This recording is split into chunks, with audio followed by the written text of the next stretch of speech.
कहते हैं मृत्यु लोक में, यहां एक कीड़ा भी मरता है तो उसकी फाइल पर सिग्नेचर विश्वनाथ का होता है, यहां पशु भी मरता है उसके फाइल पर सिग्नेचर विश्वनाथ का होता है, इसलिए उसको पशुपतिनाथ कहते हैं। पक्षी भी मरा तो उस पर भी सिग्नेचर विश्वनाथ का होता है, क्योंकि उसको सरंबनाथ कहते हैं, सरंभेश्वर नाथ कहते हैं। और मनुष्य भी मरा तो उस पर भी सिग्नेचर विश्वनाथ का होता है, विश्वनाथ। यहां से फाइल पर सिग्नेचर कर कर भेज दिया जाता है कि ये एक ऐसा भक्त है जिसने मेरे भगवान नारायण की अविरल भक्ति करी, विश्वनाथ का दर्शन किया, संपूर्ण गंगा का स्नान कर कर अपने जीवन को सार्थक किया, सार्थक किया। फाइल पर सिग्नेचर आखिरी का विश्वनाथ का होगा। तो कहा तूने पंच केशव तो करे पर विश्वनाथ का दर्शन नहीं करा। जा विश्वनाथ चला, विश्वनाथ, और विश्वनाथ चलते चलते चलते चलते अभी भी उसके मन में शिव जी के प्रति भाव जागृत नहीं हुआ, भाव जागृत। हम आप लोगों से भी कहते हैं, जितने भी शिव महापुराण के कथा के श्रोता हैं जो यहाँ पर भी बैठकर कथा सुन रहे हैं, हॉल में जिन लोगों की परमिशन हो गई है और आप लोग आकर बैठे हुए हैं, तो हम लोग तो आपसे भी कहते हैं, आपका दिल लगे, आपका चित्त लगे उतनी देर कथा में बैठना, वरना अपने अपने घर की ओर चले जाए। मन लगे उतनी देर बैठना। हम कथा आपको सुनाने नहीं आए, फिर निवेदन है, गलत फहमी में रहना ही मत बिल्कुल भी कि हम कथा आपको सुनाने आए। हम तो हमारे पिताजी से बात करने आए, हमारे बाबुल से दो शब्द कहने आए हैं, हमारे बाप का दर्शन करने आए, हमारे पिता से हम बात करने के लिए आए।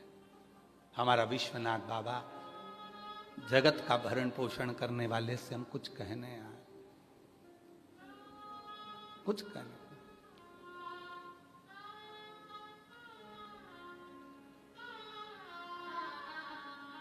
उससे अपने हृदय की बात कहने आए। तुम्हारे को कथा तो तुम रोज ही सुनते हो, मोबाइल खोलो, टीवी खोलो, सुनने को मिल जाती है। ये कथा चतुर्वेदी जी, अम्बाला वाले भाई ध्यान रखना, ये कथा तो सीहोर से भी हो जाती है, अभी भी हुई थी इससे पहले। पर पिता ने कहा आजा, बहुत दिन हो गए मिले हुए, थोड़ा धक्का खा कर जा यहां से भी। और जो एक बार विश्वनाथ के दरवाजे पर आकर धक्का खा लेता है वो दुनिया में कहीं धक्के नहीं खाता। जो विश्वनाथ जी के चरणों में आकर धक्का खा गया वो फिर कहीं धक्के नहीं खाता, फिर उसमें बल आता है, वो बल फिर दुनिया के लोग अपशब्द कहें, ताना दे, गाली दे, आड़ा टेढ़ा बोले, फिर भी वो डोलता नहीं है।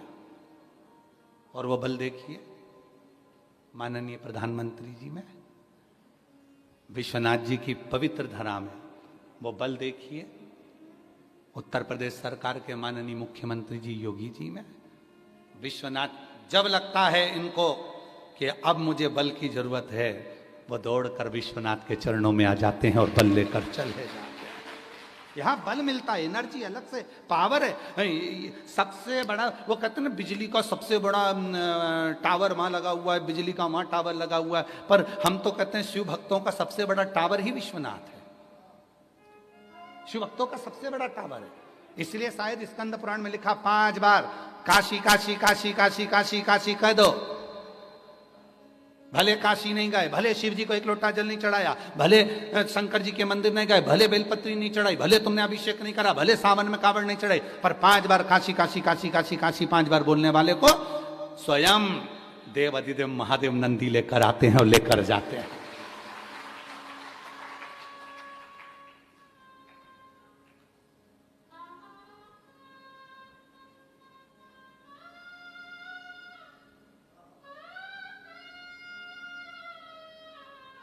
हमने हमारी धर्मपत्नी को महाराज जी, बाबा जी बोला था कि राघव जी हो गए हैं, उसके बाद अगर गुड़िया रानी होगी तो उसका नाम काशी धर देंगे, काशी रखेंगे, दिन भर काशी काशी निकलेगा।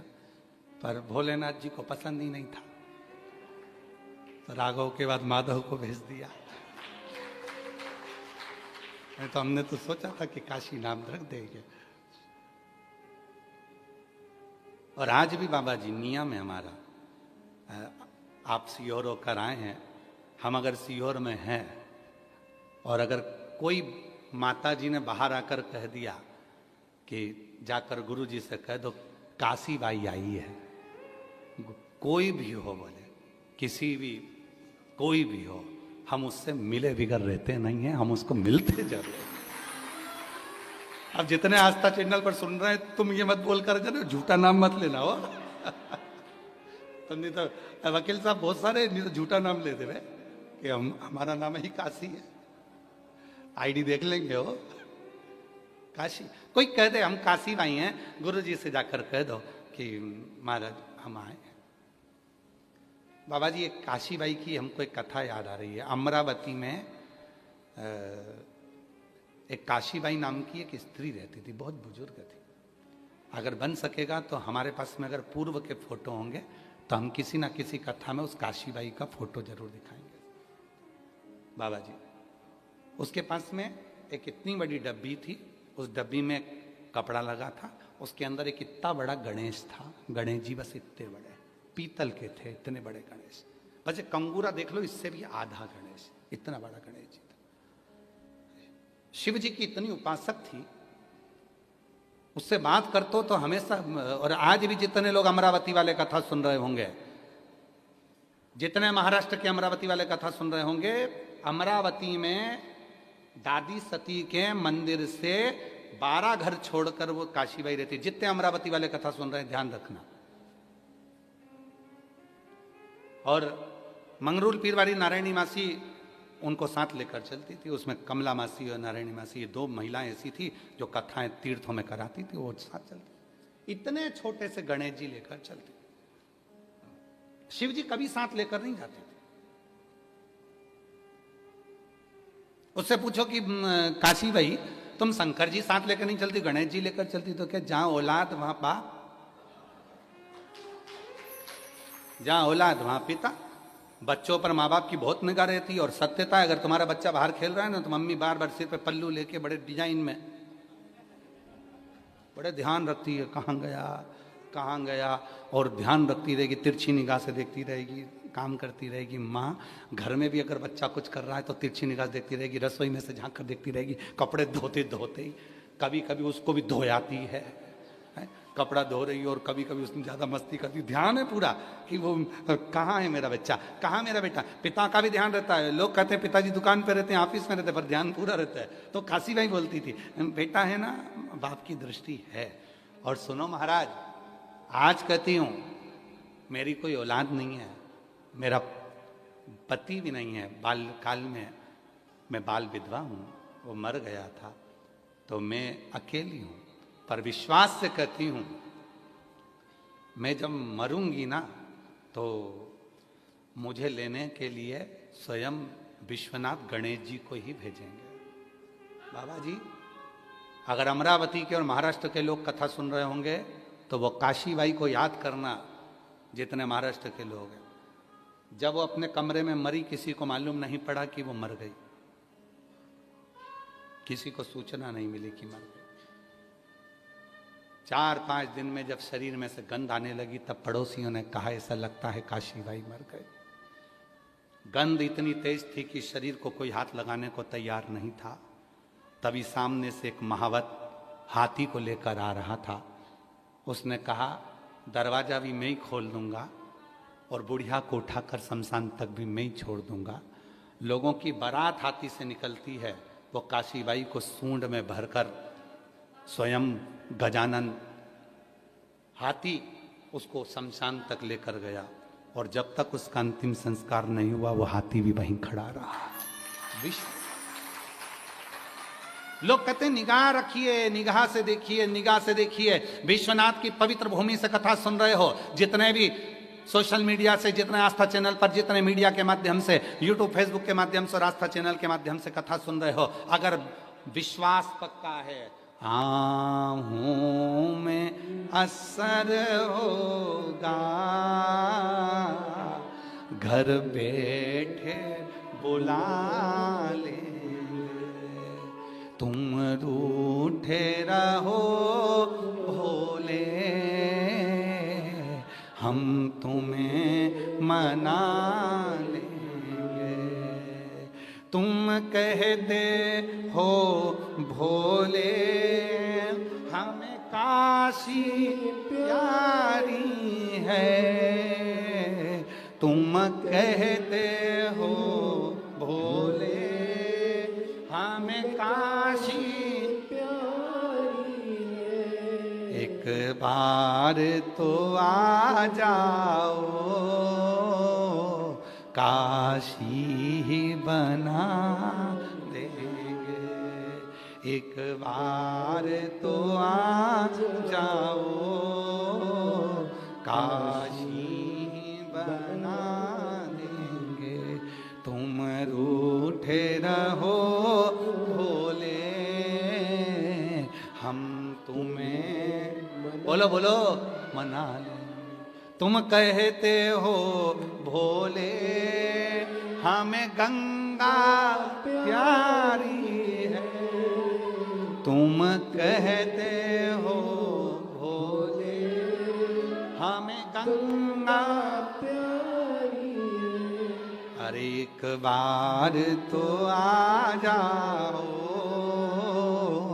गंगा भी बुला देंगे, एक बार तो आ जाओ गंगा भी बुला देंगे। तुम कहते हो मुझे गंगा प्रिय, तुम कहते हो मुझे काशी प्रिय, तुम कहते हो पार्वती प्रिय, तुम हम एक बार आओ, तुम आना मेरे घर आना, बाबा आओ आओ जरा मेरे घर आओ, आओ जरा।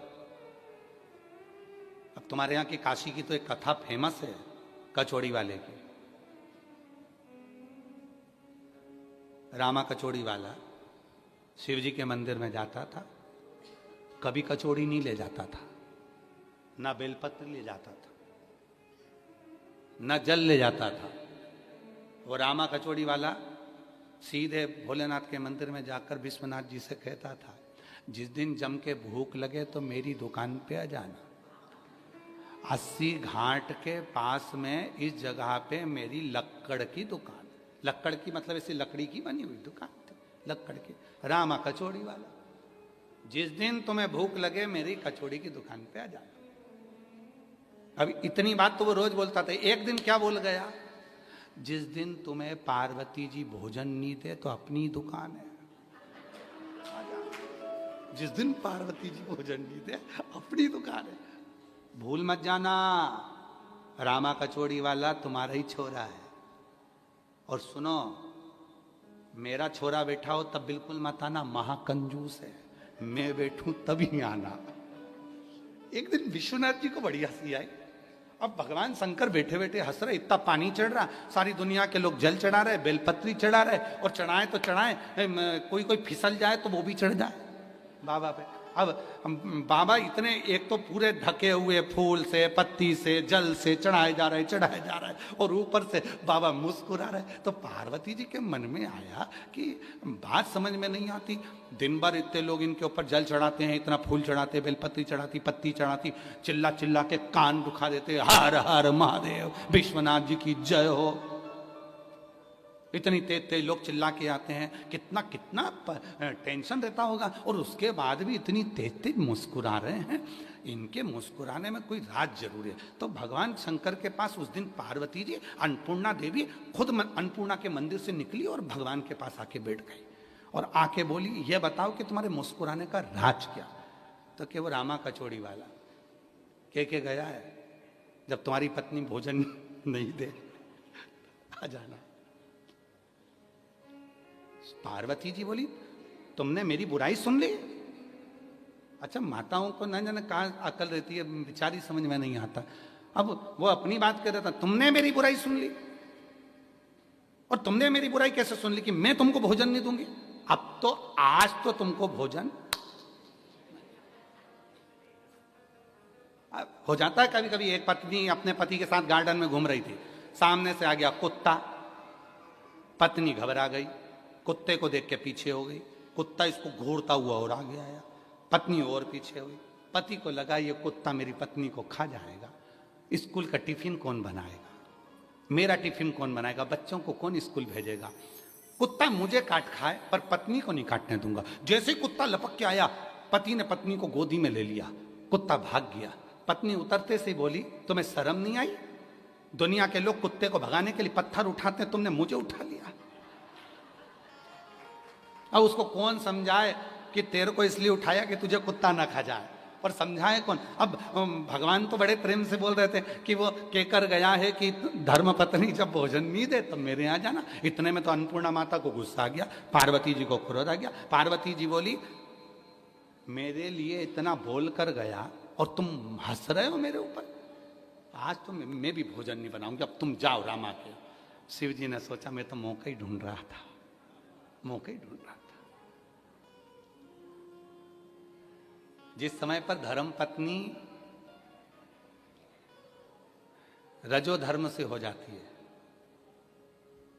धर्म पत्नी रजो धर्म से हो जाती है, 2-3 दिन तक, 4 दिन 5 दिन तक भोजन नहीं बनाती है, उस समय पति बड़ा प्रसन्न हो जाता है। इतने महीने मैंने पूरा भोजन करा, आज होटल चले जाऊंगा, होटल का भोजन लाऊंगा, वो भी खाएगी मैं भी खाऊंगा। अब शिव जी के मन में आया कि अन्नपूर्णा ने कह दिया आज मैं भोजन ना दूं। अब भगवान भोलेनाथ ने सोचा ये तो प्रभु की इच्छा। शिव जी चल दिए और बेस धरकर बढ़िया मुंह में लगाया बीड़ा, और भोलेनाथ ने बढ़िया जटाजूट, आज बाबा ने ऊपर जटाजूट ना बांधकर नीचे जटाजूट बांधा, और सुंदर मूंछों में ताव, और बाबा ने लगाया लंगोट, और बाबा पहने मृग छाला, बाजू में लगाई श्रृंगी, और बाबा पहुंच गए कचौड़ी के। कहां पहुंचे? रामा। चलो बाबा बोले, भैया बहुत भूख लग रही है, भूख लग रही है, ठीक है खाओ। और उन्होंने देखा नीचे सरंगी जो थी वो चांदी की थी, गले में रुद्राक्ष जो थे वो सोने में जड़े हुए थे, कान के कुंडल में हीरे पड़े हुए थे। रामा को लगा कि सेठ है कहीं का, माल अच्छा देगा। इन्हें कचौड़ी का भाव बढ़ा दिया, जो इकन्नी की थी वो दुकन्नी की कर दी। खा लिए भोलेनाथ। अब भोलेनाथ जी जाने लगे तो बोला, रामा पैसे पैसे। भोलेनाथ बोले कितना दूं? अब 2 का 4 मंगे तो भोलेनाथ जी बोले, कितना झुटेला है रे, कितना झुटेला, इकन्नी का दुकन्नी मांग रहा है। तो कहा इतना सारा जेवर पहन के निकलोगे तो जेवर देख के थोड़ी कीमत बढ़ जाती है। भिंडी का ऐसा ही रहता है, पैदल लेने जाओ भिंडी तो 8 रुपए किलो मिलती है, साइकिल से जाओ तो 9 हो जाती है, मोटरसाइकिल से जाओ तो 10 हो जाती है, 4 व्हीलर से उतर के लो तो 15 हो जाती है। भिंडी वही है, बस गाड़ी की असर है, भिंडी वही है। बाबा बोले, तू मुझे रोज निमंत्रण देता था तो मैं आज भोजन करने आया। रामा खिलखिला के हंसा बहुत तेज, तुम और विश्वनाथ सबूत दो। शिव जी बोले, बताओ जिंदगी में पहला कोई मिला है जो मुझसे सबूत मांग रहा है। वकील साहब अभी तक आपने सबूत मांगे होंगे, यहाँ रामा सबूत मांग रहा, सबूत दो, सबूत दो, तुम विश्वनाथ हो। तो बाबा भोलेनाथ जी ने पूछा, बता क्या सबूत दूं? तो क्या, जिस दिन तुम अन्नपूर्णा को साथ लेकर आओगे मैं मान लूंगा तुम विश्वनाथ हो। भोलेनाथ जी बोले, और कुछ मांग ले, क्योंकि झगड़ा हुआ है, आएगी नहीं अभी साथ में, और कुछ मांग। तो क्या ठीक है।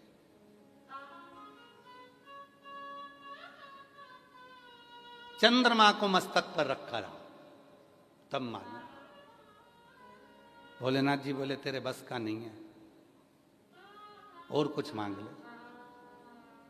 फिर कहा, अगर सही में विश्वनाथ हो तो नंदी पर बैठकर पार्वती के साथ, गणेश कार्तिकेय शुक सुंदरी के साथ मेरी दुकान पर आओ, तब मैं मानूं कि तुम विश्वनाथ हो। भगवान नंदी पर बैठकर जगत जननी के साथ सपरिवार उसकी दुकान पर आ गए, चरणों में पड़ गया रामा। भगवान विश्वनाथ जी ने कहा, तेरे बराबर दुनिया में कोई भगत नहीं मिलेगा। मैं अकेला तेरे से पीछा छुड़ा रहा था और तूने विथ फैमिली बुला लिया, पूरा परिवार। आहूं में असर होगा, घर बैठे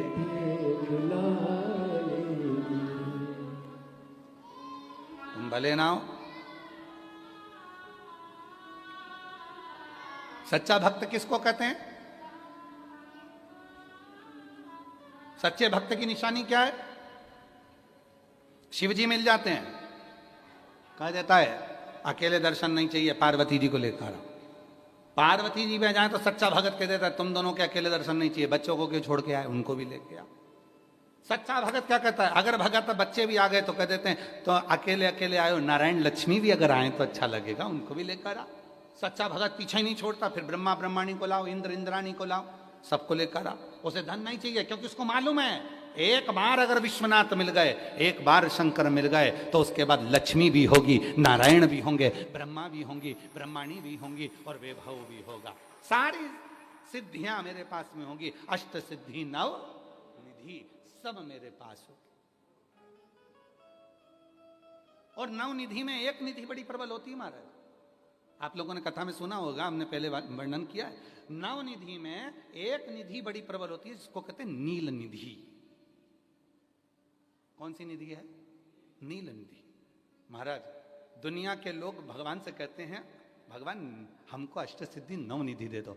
हम कहते हैं कि नव निधि की जगह अगर आपने केवल नील निधि, नील निधि का मतलब होता है विश्वनाथ जी को, शंकर जी को, भोलेनाथ जी को, शंभुनाथ जी को अगर सावन के महीने में सोमवार पड़ जाए, श्रावण के महीने का सोमवार पड़े और सावन के महीने के सोमवार के दिन, सावन के महीने के सोमवार के दिन अगर नाग पंचमी पड़ जाती है और भगवान शंकर को एक कमल आता है श्वेत, एक कमल आता है नीला, गुलाबी सा, हल्का सा नील वर्ण का, एक कमल हल्का सा नीला जैसा गुलाबी सा दिखता है। वो कमल यदि शिव जी को मात्र एक समर्पित कर दिया जाए, सावन के महीने के सोमवार को पड़ने वाली नाग पंचमी के दिन अगर वो नील निधि के नाम से, हे भोले बाबा आपके जीवन की सारी जितनी निधियां हैं वो नील निधि में समाहित है, और उस नील निधि के भाव से मैं ये कमल दल आपको दे रहा हूं और बाबा को समर्पित कर कर वो कमल दल भगवान शंकर के मंदिर से लेकर आ जाओ, जिंदगी में कभी भूखे नहीं रहना पड़ेगा, सारी निधियां तुम्हारे पास में होगी, सारी सिद्धियां तुम्हारे पास में। वो नील निधि 33 वर्ष में बाबा जी, 33 वर्ष में 6 बार सावन के सोमवार को नागपंचमी पड़ी है। 33 वर्ष। एक पड़ी थी 96 में, एक पड़ी थी 99 में, एक पड़ी थी 2012 में, एक पड़ी थी 2019 में, एक पड़ी थी 2023 में, और अब इस वर्ष भी 2026 में सावन के सोमवार को 17 तारीख को बाबा की ये शिवरात्रि फिर पड़ रही है, वापिस नागपंचमी पड़ रही है, वापिस नागपंचमी पड़ रही। सावन के सोमवार पर पड़ने वाली नाग पंचमी को निधि पंचमी कहा जाता है, नील निधि पंचमी। भले वो नाग पंचमी है पर वो इतनी निधि दे देती है। क्यों कहते हैं महाराज? आपने देखा होगा चंद्र ग्रहण, सूर्य ग्रहण होते हैं तो लोग शंकर जी के मंदिर में बैठकर तप करते थे, अघोरी तप करते थे, साधना तप करते थे। अब ये संसार का मनुष्य कोई अघोरी तो है, संसार का मनुष्य अघोर व्रत तो धारण करता नहीं है। संसार का मनुष्य तो बेचारा घर में डूबा रहता है, परिवार में डूबा रहता है, काम में डूबा रहता है। तो इसको निधि कैसे प्राप्त हो, इसको वो हीरा कैसे मिल जाए, इसको वो फल कैसे मिल जाए? तो उसके लिए स्वयं देवाधिदेव महादेव की कथा कहती है, स्कंद पुराण वर्णन करती है, शिव पुराण वर्णन करती है। सावन के महीने में जब सोमवार पड़े, सोमवार के दिन नाग पंचमी पड़े, नाग पंचमी के दिन जो नील पुष्प भगवान शिव को कमल का समर्पित कर देता है और उसी कमल के पुष्प को नील निधि के रूप में लेकर आ जाता है, उसके पास में कभी जिंदगी में ना अष्ट सिद्धि की कमी होती है, ना नव निधि की कमी होती है। उसका वैभव वैभव। जितने संसार के लोग कर्जे में हैं, भले तुम्हारा बैंक का कर्जा हो, लोन का कर्जा हो, चाहे तुमने दुनिया में कहीं से भी कर्जा ले रखा हो, एक बार अभी 17 अगस्त को पड़ेगी, सोमवार को नाग पंचमी, 17 अगस्त। 33 वर्ष में ये 7वीं बार आ रही। बहुत रुक रुक के आती है सोमवार के, बहुत रुक रुक के, और ना जाने फिर अगला योग कब लगेगा। अगर मौका मिला है कर लो। और हमने यहां तक कहा यदि कमल का पुष्प ना मिले तो एक महाराज जी एक पुष्प होता है वो नीले कलर का शंख जैसा होता है, जो शिव जी को बड़ा प्रिय है। क्या बोलते हैं उसको, शंख पुष्पी, क्या वो नीलकंठ, हाँ एक नीले कलर का होता है। अभी तो यहाँ पर है नहीं, हम प्रयास करेंगे आपको उसका दर्शन कराए। चढ़ा है, लाओ चढ़ा है, लाओ लाओ।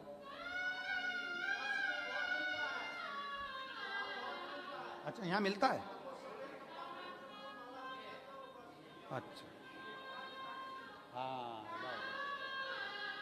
ये देखो। अगर मान लो तुम्हें नील कमल ना मिले, नील कमल प्राप्त ना हो, कहीं सरोवर तालाब में अभी बहुत बारिश हो रही है, कहीं जाना नहीं, नील कमल नहीं मिल रहा है, तो ये नीला पुष्प अगर आपको मिल जाए, एक बार नील निधि के नाम से शिव को समर्पित करना और बाबा को समर्पित कर कर उसी को वापस लेकर आना। बाबा मेरे घर में अष्ट सिद्धि नव निधि निवास करे, कृपा करना। 1 साल के अंदर आप सब पत्र में लिखकर भेजोगे कि आपको किसी के दरवाजे पर हाथ फेराने की जरूरत नहीं पड़ेगी, भगवान जो वैभव देगा वो देखते बनेगा। नील निधि,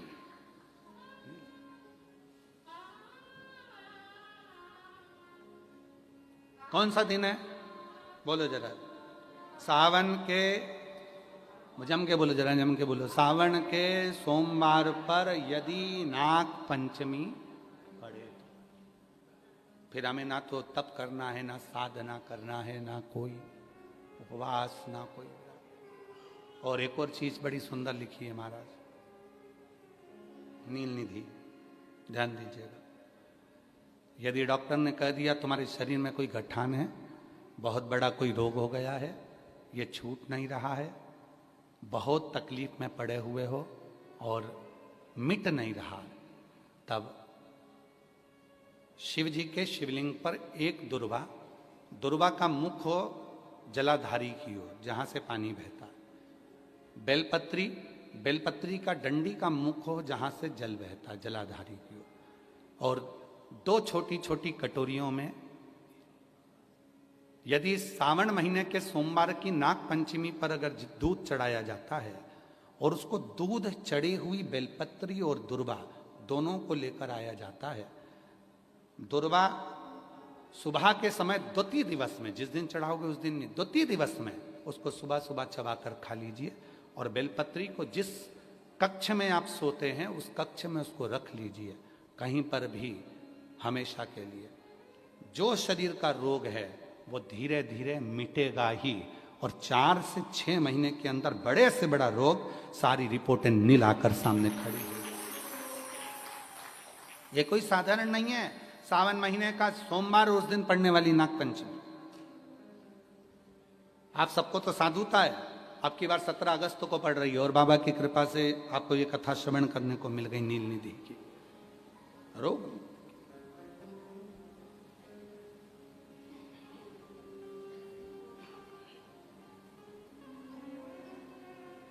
और हे शंभु बाबा मेरे तीनों लोक में तू ही तू, हे शंभु बाबा मेरे भोलेनाथ, तीन लोक में तू ही तू, श्रद्धा सुमन मेरा मन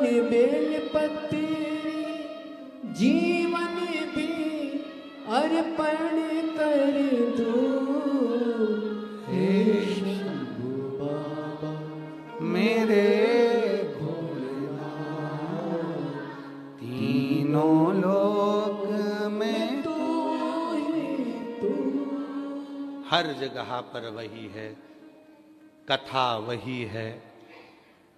जल भी आप चढ़ा रहे हो, दूध भी आप चढ़ा रहे हो, बेलपत्र भी चढ़ा रहे हो, पर तरीके अलग हैं।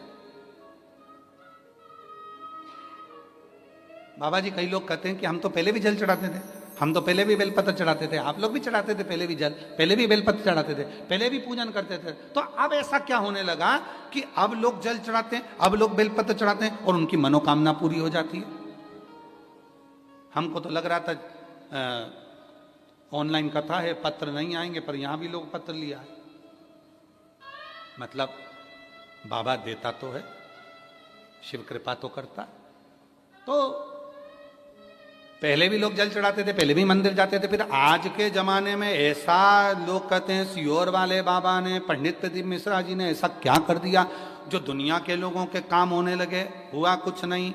डॉक्टर, पहले तुम क्या करते थे, मेडिकल से दवाई लाते थे, डायरेक्ट खा लेते थे, डॉक्टर के पास नहीं जाते थे पैसा बचाने के चक्कर में। अब तुम क्या करते हो, डॉक्टर के पास जाते हो, वो दवाई लिखता है, तरीका बताता है, इस दवाई को खाली पेट लेना, इस दवाई को सुबह लेना, इस दवाई को शाम को लेना, इस दवाई को दूध के साथ लेना, इस दवाई को पानी के साथ लेना, आधे कप में लेना इतनी, और फिर इसकी वजह से हिलाकर उसको ले लो। कौन बता रहा है? डॉक्टर। शिव महापुराण ने यही करा, सीहोर वाले बाबा ने यही करा।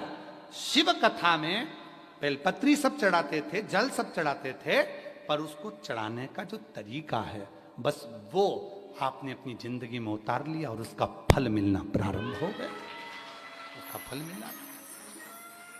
अब लोग कहते हैं, गुरुजी आपने बताया कि सावन महीने के सोमवार की पंचमी के दिन दुर्वा का मुख इधर रखना। कहाँ? जहां जलाधारी है, पानी जहां बहकर जाता है, शिव जी को चढ़ाया हुआ। बेलपत्री की डंडी का मुख उधर रखना जहां जल बहकर जाता है। क्यों? लिंग पुराण पढ़ी है, और लिंग पुराण में आता है कि जब डंडी का मुख जलाधारी की ओर होता है और उस समय पर व्यक्ति जो सामग्री समर्पित करता है, जल समर्पित करता है, तो जैसे जल बहकर जाता है और राह में जल को जो भी अड़चन आती है वो निकलता चले जाता है।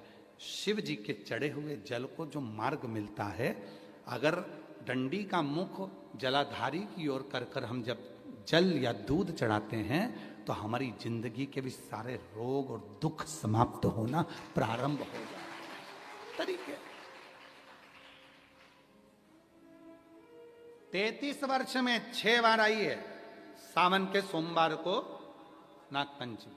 पहली आई 96 में, दूसरी आई 99 में, तीसरी आई 12 में, 2012 में, फिर आई 2019 में, फिर आई 2023 में, और बाबा की कृपा से अब आई 2026 में। 17 अगस्त को पड़ेगी सावन के महीने में जो सोमवार है, उस दिन नागपंचमी। उस दिन नील निधि का प्रयोग करिए। आप कितने भी, हम तो यहां तक कहेंगे, जितने ठेले चलाने वाले, जितने भी हैं जो कहीं ना कहीं किसी ना किसी रूप में कर्जे में डूबे, परेशान है, दुकान नहीं चल रही, व्यापार नहीं चल रहा, परेशानी हो गई, कोई ने जमीन पर कब्जा कर लिया, कोई ने कुछ कर लिया, कोई ने कुछ कर लिया, जितने हैं सब करो, और एक नील पुष्प, नील कमल के भाव से, नीला कमल मिल जाए तो ठीक है, नहीं मिले तो नील पुष्प जो अभी दर्शन कराया, बाबा जी बोले काशी में तो ये बहुत ज्यादा मात्रा में मिलता है, और लोग शिव जी को समर्पित कर, उस नील पुष्प समर्पित। अगर भोले बाबा का सहारा न होता, अगर भोले बाबा का सहारा न होता, तो दुनिया में कोई हमारा न होता, तो दुनिया में कोई हमारा न होता। अगर भोले बाबा सहारा न होता, अगर भोले बाबा, बोलो बोलो, सहारा न होता, तो दुनिया में कोई हमारा, अगर है तो उसका सहारा है, उसका सहारा, उसकी कृपा, उसकी करुणा। उसकी दया। अब आते हैं जिनके बच्चे एजुकेशन कर रहे हैं, पढ़ाई कर रहे हैं, कंपटीशन एग्जाम दे रहे हैं और उन बच्चों का सिलेक्शन नहीं हो रहा, ठीक है, पर जितने बच्चे करेंगे वो हमको पत्र जरूर लिखेंगे कि तुम्हारा हुआ कि नहीं। काशी से बोलकर जा रहे हैं। और ये कथा केवल सियोर वाला बाबा नहीं बाँच रहा है, ये कथा स्वयं विश्वनाथ बाँचने के लिए आए। जितने शब्द होंगे सारे विश्वनाथ जी के होंगे। जितने बच्चे एजुकेशन कर रहे हैं और जितने बच्चे कंपटीशन एग्जाम दे रहे हैं, रिजल्ट नहीं आ रहा, 1 नंबर से, आधे नंबर से, 1.5 नंबर से, 2 नंबर से रह जा रहे हो, तो प्रयास करो। सावन के महीने के सोमवार की नाग पंचमी के दिन, सोमवार की नाग पंचमी के दिन लाल चंदन बाजार में होता है, लाल चंदन, उस लाल चंदन का लेपन घिस लो। उसको घिसकर बेलपत्री की दोनों पत्तियों में, नीचे वाली दोनों पत्तियों में उस लाल चंदन का लेपन करिए। बेलपत्री के नीचे वाली दोनों पत्तियों में लाल चंदन का लेपन करिए और ऊपर वाले पत्ते पर केवल लच्छा, लच्छा किसको बोलते हैं यहाँ पर, क्या बोलते हैं, नाड़ा, लच्छा क्या बोलते हैं, मौली, लच्छा, नाड़ा, जो भी है वो बीच वाली पत्ती पर रखकर देव अधिदेव महादेव को समर्पित कर दीजिए और बाबा पर 1 लोटा जल चढ़ा दो। शिव जी से प्रार्थना कर कर बेलपत्री वहीं छोड़ो, लच्छा लेकर आ जाओ और अपने हाथ में या अपने कमरे में उसको संभाल कर रखो। जब तुम्हारा विल पावर कमजोर हो, जब तुम्हें लगे कि मुझे ये कंपटीशन एग्जाम निकालना है, उस समय पर भले एग्जाम में तुम्हें बांध कर नहीं जाने दें, पर उसके पहले तक भी तुम्हारे शरीर के पास में वो लच्छा होना चाहिए। फिर भले उतार कर जाओ, एग्जाम देकर आओ, फिर पत्र इस व्यासपीठ पर तुम्हारा जरूर होगा, मिले।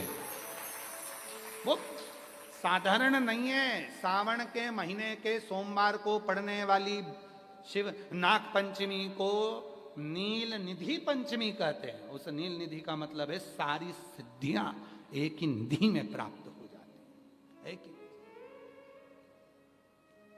और हम तो बाबा के भरोसे चलते, हम तो बाबा के भरोसे चल। शिव पुराण कह रही है, भगवान शंकर का चरित्र कह रहा है। वो व्यक्ति पंच केशव के दर्शन कर कर गया, विश्वनाथ जी का दर्शन नहीं किया तो भी निंदा में डूबा रहा। आखिरी में विश्वनाथ जी ने उसको देखा कि ये साधारण मनुष्य नहीं है, स्वयं नारायण का उपासक है। नारायण उसके लिए आए, ये मुझे मानता है इसलिए तुम्हारी ओर नहीं जा पाया, क्षमा करो इसकी गलती को। आप गले से लगा। शिव शिव है, शंकर शंकर है। और जिसके दिल में शिव होता है ना, वो कहीं ना कहीं क्षमा की मूर्ति होता है, क्षमा की मूर्ति। आप देखिए अभी जंतर मंतर पर कितना आंदोलन हुआ, उसमें कितनी कितनी गालियां दी गई। उसके बाद भी हमारे भारत सरकार के यशस्वी प्रधानमंत्री जी ने, नरेंद्र भाई मोदी जी ने सबको क्षमा किया, क्योंकि शिव क्षमा की मूर्ति। जिसके दिल में शिव है ना, वो क्षमा तुरंत देता है। ठीक है, हो गया ना गलती, जान दो। आग लगे बस्ती में, अपन रहो मस्ती में, क्या किसको रोइए, चादर तान के सोइए। क्या उसके लिए रोना, बार बार बार बार विचार करना, क्या विचार करना उसका। अपन तो शिव तत्व की ओर जा, भगवान शंकर शिव की ओर। महाराज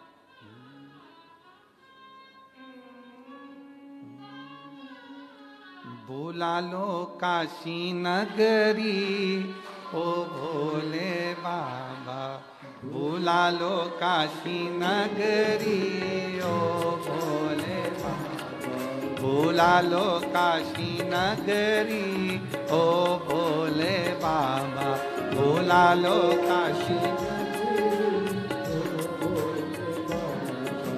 ओ भोले बाबा, ओ शंभो बाबा,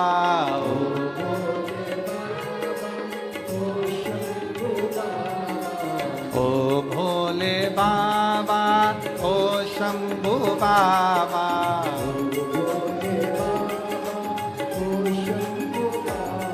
बोला लो काशी नगरी ओ भोले बाबा, बोला लो काशी नगरी,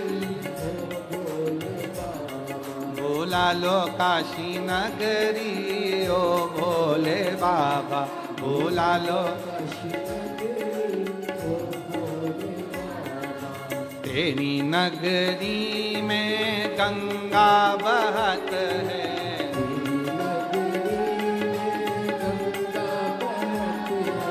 तेरी नगरी में गंगा बहत है।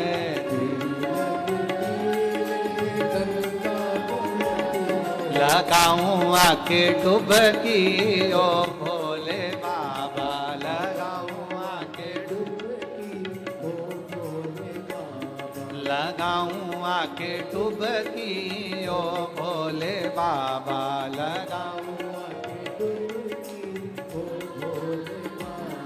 बोला लो काशी नगरी ओ भोले बाबा, बोला लो काशी नगरी ओ भोले बाबा। बड़े प्रेम से